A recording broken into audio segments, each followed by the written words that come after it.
un grupo de psicoanalistas hemos tratado de hacer es de ligar la neurobiología moderna con la concepción moderna de los afectos en psicoanálisis. Y entonces yo he llegado a la conclusión de que los afectos son las motivaciones fundamentales, son las estructuras psicobiológicas que nos motivan hacia cosas buenas y agradables, o alejándonos de cosas malas y peligrosas. Y que la integración de los afectos buenos es el origen del libido como una motivación jerárquicamente supraordinada que integra todos los afectos buenos, y que la agresión o la pulsión de muerte es la integración de todos los afectos negativos. De modo que es como una inversión de la posición de Freud, que decía las pulsiones se expresan en afectos. Lo que yo digo es que los afectos se integran en pulsiones. ¿Qué consecuencias concretas puede tener eso en una terapia, una psicoterapia, un psicoanálisis práctico, el que recibe el paciente normalmente, la manera de trabajar terapéuticamente? Bueno, antes de contestar esa pregunta tengo que agregarle 2 o 3 conceptos más, si me lo permite. Por supuesto, lógico. Las pulsiones, entonces, como organizaciones generales, influyen en la activación de ciertas relaciones de objeto, todas caracterizadas por afectos. O sea, los afectos llegan a ser señales de las pulsiones, como decía Freud, pero son constituyentes, son tanto constituyentes como señales.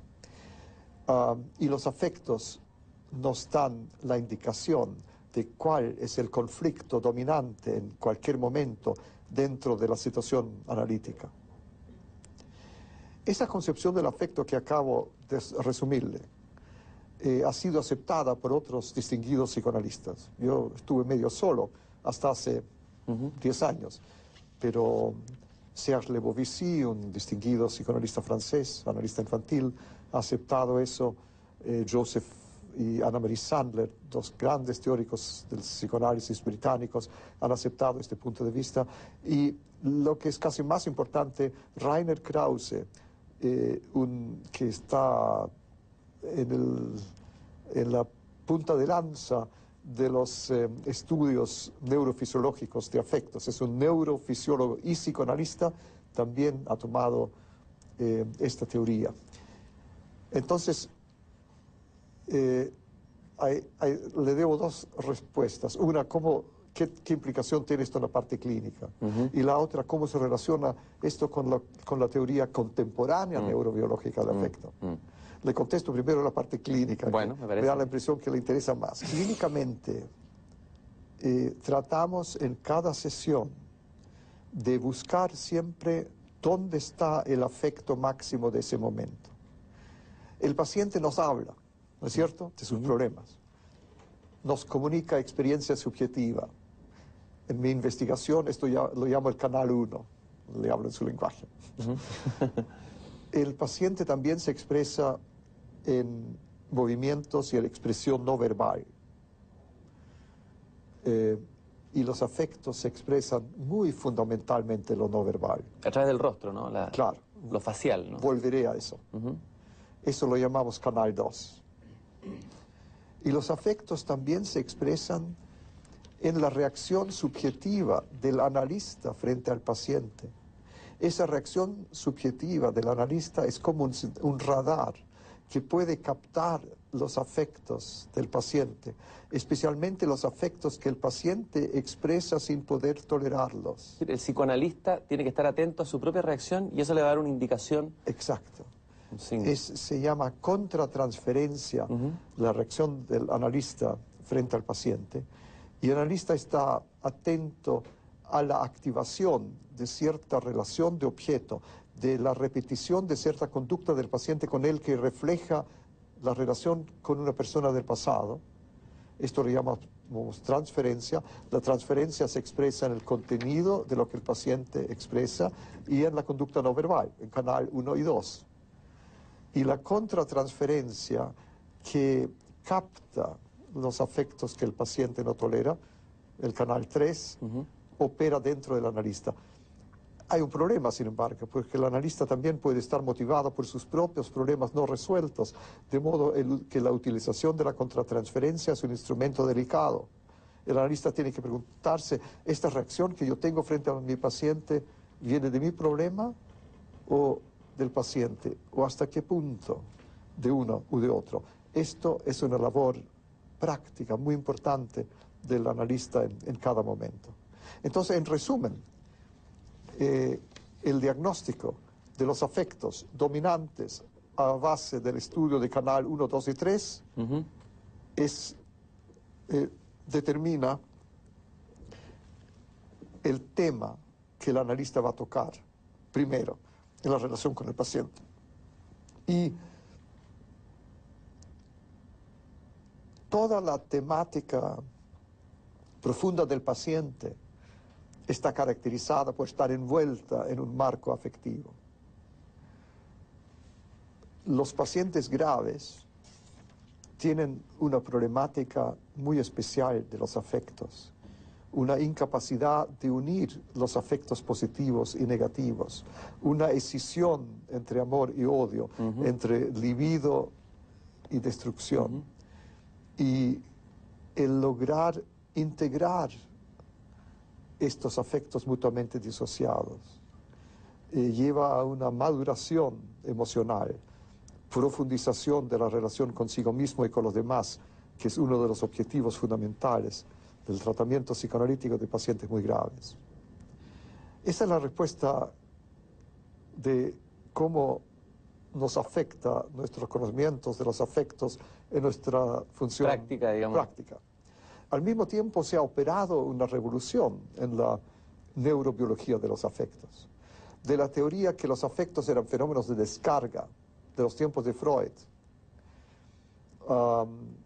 se pasó, era la teoría de James Lange, se pasó en los años 20 a la teoría de Cannon y McDougall, de que los afectos son estados sugestivos centrales para los cuales se encontró ciertas zonas cerebrales, núcleos basales del cerebro, encargados de activar esta experiencia subjetiva, y entonces dominó la concepción de los afectos como experiencia subjetiva, hasta los trabajos de Tompkins, que encontró que era fundamental el aspecto comunicativo, expresivo de los afectos, expresión especialmente facial, y que estudió él y sus discípulos la expresión de cada uno de los afectos, que ha llegado hoy en día a ser una ciencia, de modo que, por ejemplo, Rainer Krause, a quien se lo mencioné,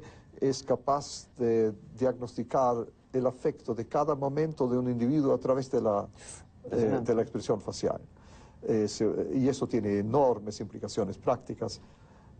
Es como una semiología del rostro. Es una semiología del rostro. Y entonces, hoy en día, la comunicación neurofisiológica de afectos es que los afectos son al mismo tiempo sistema de organización interna de la percepción y de comunicación interpersonal con la función biológica de protección que le mencioné. Esto significa que hoy el psicoanálisis no solamente habita en el lenguaje, que es en el lenguaje verbal, sino que en otros lenguajes se ha enriquecido en ese habitar.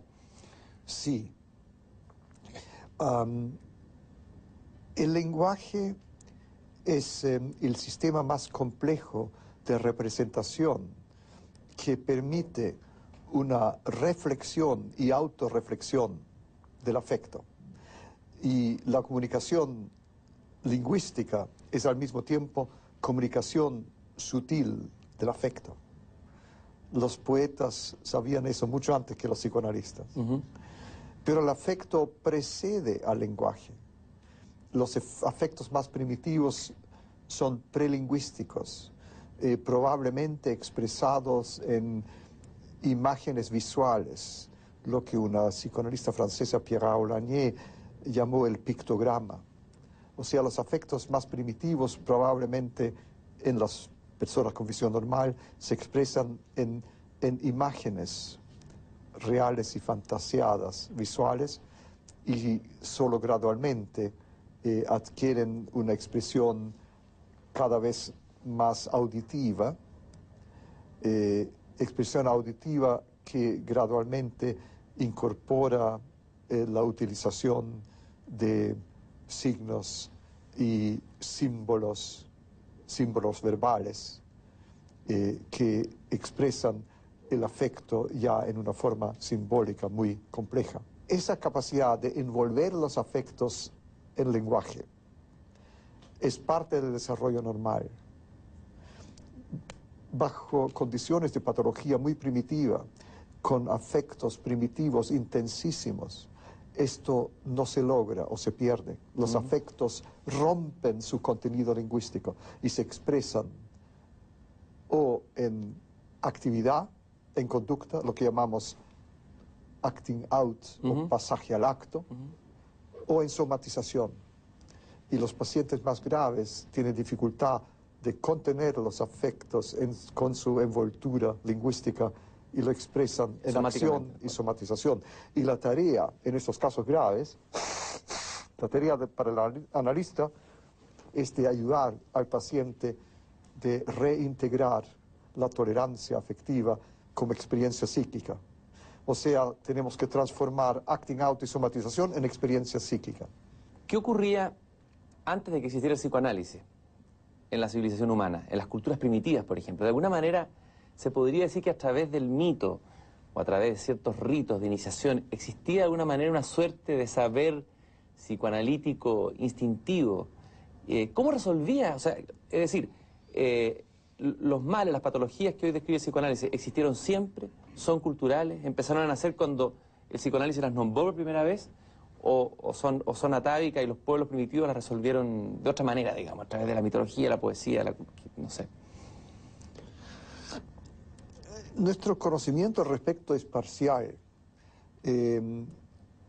Muchos conflictos y enfermedades psicológicas, psicosomáticas, existían ya por lo menos desde el mundo de la antigüedad. De eso tenemos evidencia.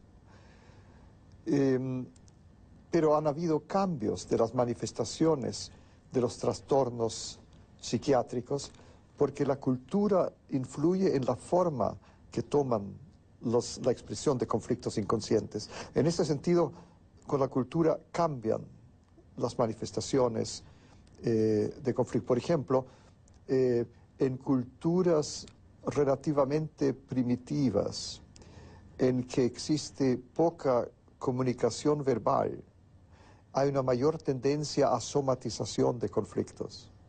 En culturas en las cuales comunicación lingüística es muy dominante, aumenta la expresión de conflictos en forma de afectos patológicos, angustia y depresión. Así que hay cambios en la expresión.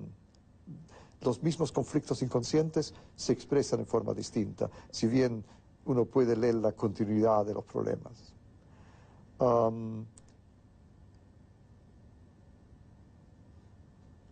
Ahora, hay muchos modos en que las personas se pueden ayudar mutuamente.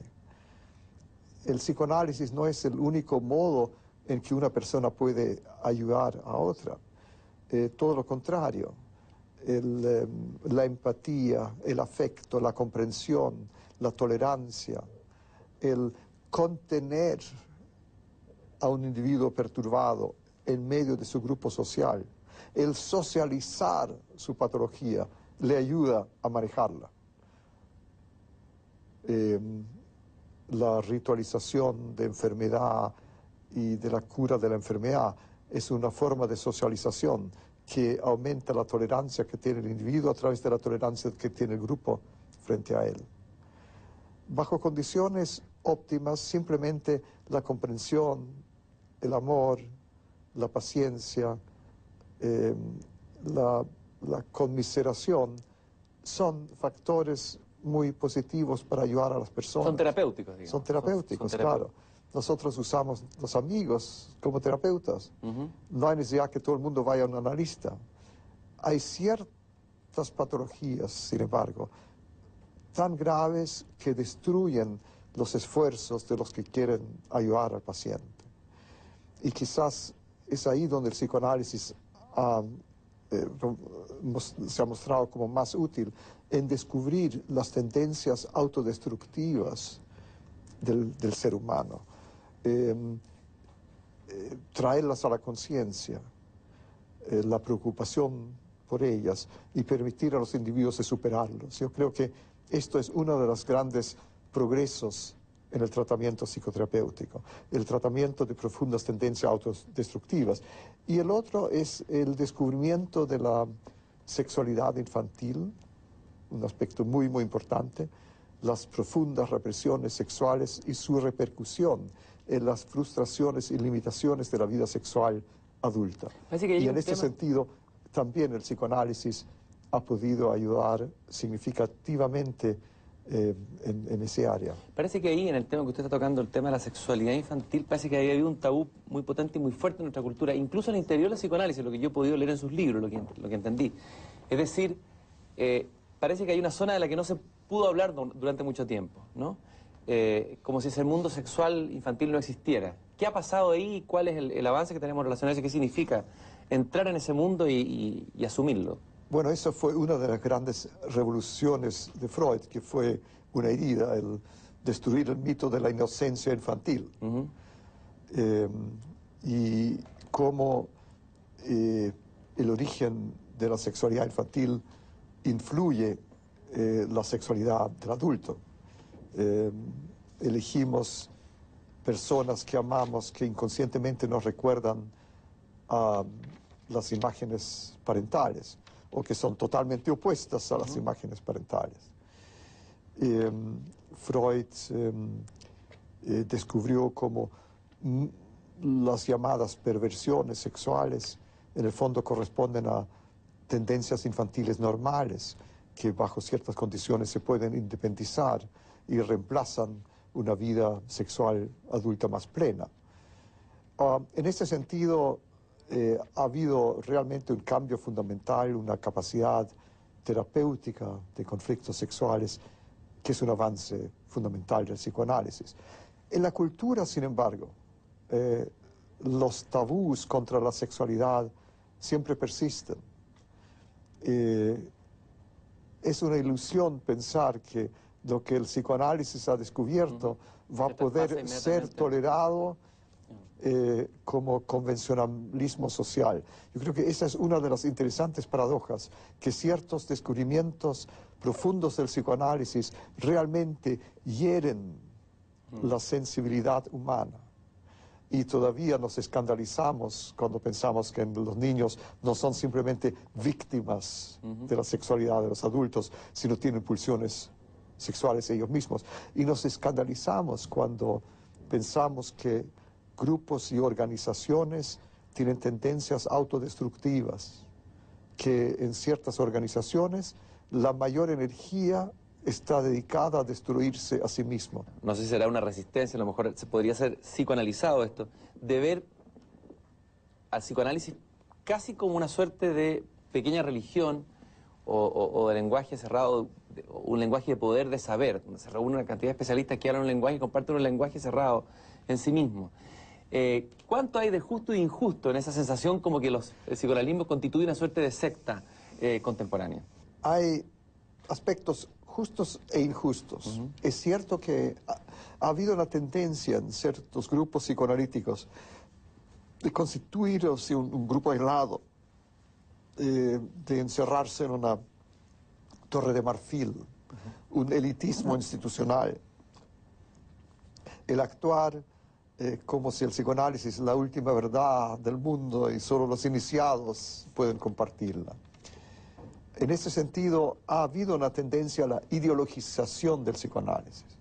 Pero por el otro lado, el psicoanálisis como una institución organizada ha escapado a esto. Y el psicoanálisis moderno, tal como es representado por las sociedades componentes de la Asociación Psicoanalítica Internacional, está sumamente preocupado de continuar la exploración del inconsciente, del psicoanálisis como método de estudio de la mente, del psicoanálisis como método de tratamiento, de estudiar derivaciones en psicoterapia psicoanalítica, de ver cómo el psicoanálisis se puede aplicar a otros campos, con una conciencia social de ver del psicoanálisis, de ser aplicado a problemas que afectan a la sociedad contemporánea, y al mismo tiempo de una conciencia clara de que el psicoanálisis depende en su desarrollo científico de la ligación